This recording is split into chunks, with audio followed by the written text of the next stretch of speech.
Hello বন্ধুরা, তো তোমরা সবাই কেমন আছো? সবাই আশা করি ভালো আছো এবং সুস্থ আছো। চলে আসলাম নতুন একটা ভিডিও নিয়ে তোমাদের কাছে। হ্যাঁ, এই ভিডিওটা অনেকটাই পুরনো, অনেকটাই আগেই আমার ফোনে রেকর্ডিং করা ছিল। আমি ভেবেছিলাম পোস্ট করবো, বাট পোস্ট করা হয়নি। যাই হোক, বেশি কথা না বলে শুরু করা যাক ভিডিওটা।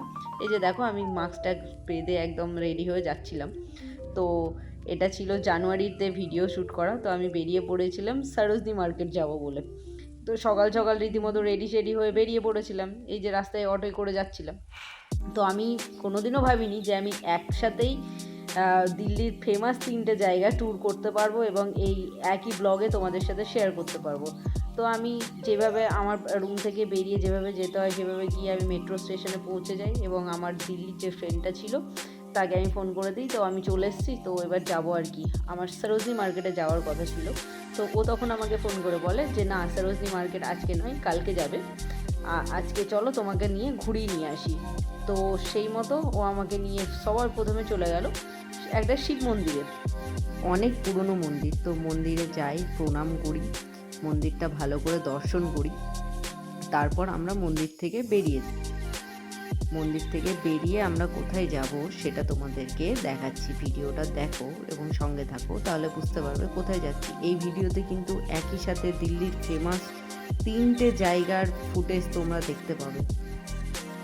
দর্শন করি এবং দর্শন শেষে আমরা বেরিয়ে পড়ি দিল্লির সবথেকে বিখ্যাত সেই জায়গায়, যে জায়গাটার কথা আমি ভিডিওতে বলছিলাম। তো এটা হচ্ছে দিল্লির কর্নট প্লেসে বাংলা সাহেব গুরুদুয়ারা নামে পরিচিত।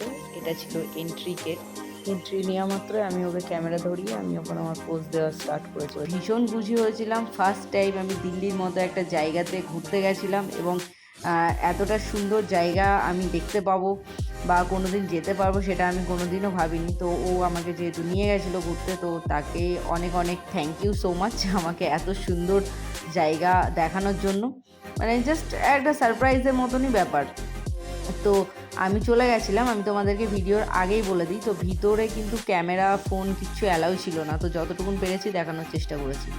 তো গুরুদুয়ারাতে ঢুকতে গেলে সবার প্রথমে এই যে এটাকে পাগ বলা হয়, যেটা তোমার মানে কম্পালসারি, এটা মাথায় বেঁধেই তারপর তুমি গুরুদুয়ারাতে এন্ট্রি নিতে পারবে। এটা যদি মাথায় না থাকে গুরুদুয়ারায় কিন্তু এন্ট্রি নেই। তো জুতো খুলতে হয়, জুতো জমা দিয়ে দিয়েছিলাম, জুতো খুলে রেখে তারপর এই যে পাগটা এটা মাথায় মধ্যে বেঁধে নিয়েছিলাম। তারপর এটা বাঁধা হয়ে গেছিলো। তারপর আমরা গুরুদুয়ারার মধ্যে এন্ট্রি নিচ্ছিলাম। তো ও যেহেতু ক্যামেরাটা করছিল, তোমরা দেখো কত সুন্দর, মানে কত সুন্দর গুরুদুয়ারাটা, সুন্দর নিখুঁতভাবে কাজগুলো রয়েছে, ডিজাইনগুলো রয়েছে গেটের। মানে কি বলবো, যে যে কেউ যদি কোনোদিনও আসো দিল্লিতে, অবশ্যই গুরুদুয়ারা একবার এসে দিল্লির কর্নট প্লেসে এসে একবার হলেও ঘুরে যাবে। এত সুন্দর শান্তির জায়গা। ভিতরে অনেক সুন্দর সুন্দর জায়গা ছিল যেগুলো ক্যামেরা বন্দি করতে পারিনি, তার কারণ ফোন একদমই অ্যালাউ ছিল না। তো এই যে গেটের বাইরে পর্যন্ত ফোন অ্যালাউ ছিল, তো আমি ফার্স্টে জানতাম না। তো ফার্স্টে গিয়ে আমি ভিতরে ভিডিও স্টার্ট করি এবং ওখানকার যারা গার্ড ছিলেন ওনারা দেখে নেয়। তো ভিডিওটা আমাকে ডিলিট করায়, কিন্তু আমি তো বাঙালি না, পেটে তো শয়তানি বুদ্ধি আছেই। তো ডিলিট করার পরও যেখানে ডিলিট হয়ে গেছিলো সেখান থেকে ফুটেজটাকে আবার আমি স্টোরে নিয়ে নিই। তো সেইটুকুন ক্লিপ তোমাদের সাথে দেখাবো এবং শেয়ার করব। এই যে আমি প্রণাম করি, প্রণাম করে ভিতরে ঢুকে পড়ি দিল্লির। এই সেই ফুটেজ যেটা আমি ভিতরে মন্দিরের ভিতরে গিয়ে নিয়েছিলাম এবং ওনারা দেখে নিয়েছিল এবং আমাকে সঙ্গে সঙ্গে ডিলিট করতে বলেছিল। এই যে এই ক্লিপটা নিতে গিয়ে দেখে নিয়েছিল। তো এটা তোমাদের সাথে শেয়ার করলাম। ভিতরে কোনোভাবে ক্যামেরা অ্যালাউ নেই। এখানে গিয়ে ফোন বার করা মাত্রই ওনাদের যে গার্ডগুলো আছে লাঠি নিয়ে তাড়া করবে তোমাকে, ফোন যদি বার করেছো তো। তো আমি এগুলো লুকিয়ে লুকিয়ে আর কি, যখন গার্ডগুলো এদিক ওদিক হচ্ছিলো লুকিয়ে লুকিয়ে এই ক্লিপগুলো নিয়েছিলাম। তো খুব ভালো লেগেছিলো, খুব সুন্দর জায়গা, শান্তির জায়গা। তার দিল্লি যদি কেউ আসো তাহলে একবার অবশ্যই আসবে, এসে গুরুদুয়ারা, নিউ দিল্লির কর্নট প্লেসে গুরুদুয়ারা অবশ্যই একবার ভিজিট করবে। খুব ভালো লাগবে, খুব সুন্দর জায়গা রয়েছে, খুব সুন্দর সুন্দর মানে খুব সুন্দর শান্তির জায়গা রয়েছে। তুমি যেখানে বসে কি বলবো, একটা শান্তি অনুভব করবে। এটার কোনো ভাষা নেই। যখন তুমি আসবে, ভিতরে যাবে, সব কিছু তো আমরা ফোনে ক্যাপচার করতে পারিনি যেহেতু গার্ড ছিল। আর এত রেস্ট্রিকশানে ওনারা যখন দিচ্ছেন, এটা করাটাও ঠিক না। লুকিয়ে লুকিয়ে ভিডিও করাটাও ঠিক না। তাও আমি একটা দুটো ক্লিপ নিয়েছিলাম। যাই হোক, তো গুরুদুয়ারা থেকে বেরিয়ে আমরা চলে যাচ্ছিলাম ইসকন টেম্পলে। এটা হচ্ছে দিল্লির ফেমাস ইসকন টেম্পল, যেটার দর্শন আমরা করেছি এবং সেখানে গিয়ে সন্ধ্যা আরতি দেখেছি, পুজো দেখেছি। ওখানে গিয়েও সেই ফোন নিয়ে, মানে প্রথমে ফোন নিয়ে ভিডিও বানাচ্ছিলাম, তখন কেউ কিচ্ছু বলেনি। শেষের দিকে ওনারা গার্ডরা এসে বলছে ফোন অ্যালাউ নেই, এই সেই হ্যানা ত্যানা অনেক রকম সমস্যা অনেক জায়গায় থাকে। যাই হোক, ওগুলোকে ইগনোর করে তোমরা সবাই দর্শন করো ইসকন টেম্পল দিল্লির।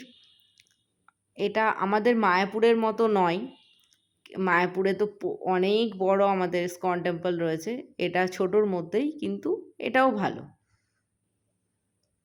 ফাইনালি টিকা লাগিয়ে চলে এসেছি, মন্দিরের ভিতরে এন্ট্রি নিচ্ছি।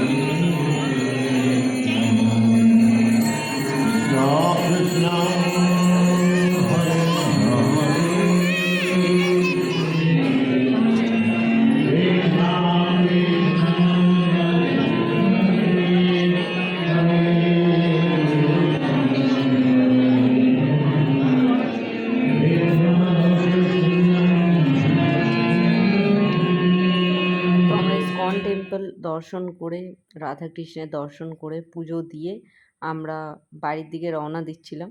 তো এটা কিসে বসে আছি বলো তো? এটা রিক্সাতে বসে আছি। আমি তো ভাবিনি, আমি অবাক হয়ে গেছিলাম যে দিল্লির মতো জায়গাতে আমরা রিক্সা পাবো এবং রিক্সা ওখানে চলে। তো ওই দিন তো বাড়ি ফিরে এসেছিলাম। তো তার পরের দিন আমরা গেছিলাম আরেকটা দিল্লির ফেমাস জায়গাতে। তো চলো সেটাকে দেখানো যাক তোমাদের সাথে। এই যে সেই হলো আরও একটা দিল্লির ফেমাস জায়গা, সরোজনী মার্কেট, যেটা মেন আকর্ষণ দিল্লির। যে অনেকেই ভাবে যে দিল্লি গেলে অবশ্যই একবার হলেও সরোজনী মার্কেট যাব। এটা এশিয়ার সবথেকে বড় বিখ্যাত একটা মার্কেট, যেখানে মেয়েদের প্রচুর কালেকশন থাকে, প্রচুর প্রচুর নিউ ড্রেসেস থেকে শুরু করে জুয়েলারি থেকে শুরু করে। ছেলেদের কালেকশন খুব কম, ছেলেদের কালেকশন বেশি আছে বলবো না, বাট মেয়েদের কালেকশন প্রচুর রয়েছে। মেয়েদের টপ, কুর্তি, জিন্স, লেগিংস, মানে যা নেবে। আর সেটা আমি যখন গেছিলাম তখন শীতকাল ছিল, তো তখন মানে কি বলবো, বাজেট তোমার মানে পকেট বাজেটের মধ্যে সোয়েটার, সুন্দর সুন্দর জ্যাকেট, ব্লেজার, ঠিক আছে, খুব সুন্দর সুন্দর জিনিস ছিল। তবে হ্যাঁ, একটা জিনিস, তো যারা আর কি মার্কেটিং করতে পারে বা বার্গেটিং করতে পারে, মার্কেটিংয়ে এক্সপার্ট, কেনাকাটাতে এক্সপার্ট বা বার্গেটিংয়ে এক্সপার্ট, তারা এইসব মার্কেটে গিয়ে বাজার মানে শপিং করতে তাদের কোনো অসুবিধা হবে না, কেনাকাটা আরামসেই তারা করে নেবে। তো আমিও কিছু জিনিস কেনাকাটা করে নিয়েছিলাম, আমি কিছু জ্যাকেট বাগেরা কিনেছিলাম। তো আমার ভালোই লেগেছিলো মার্কেটটাই। আর আমার যদি পার্সোনাল ওপিনিয়ন জানতে চাও তো সবাই কমেন্ট করো, আমি কমেন্টে রিপ্লাই দেবো। আজকের মতো এতটাই, টাটা।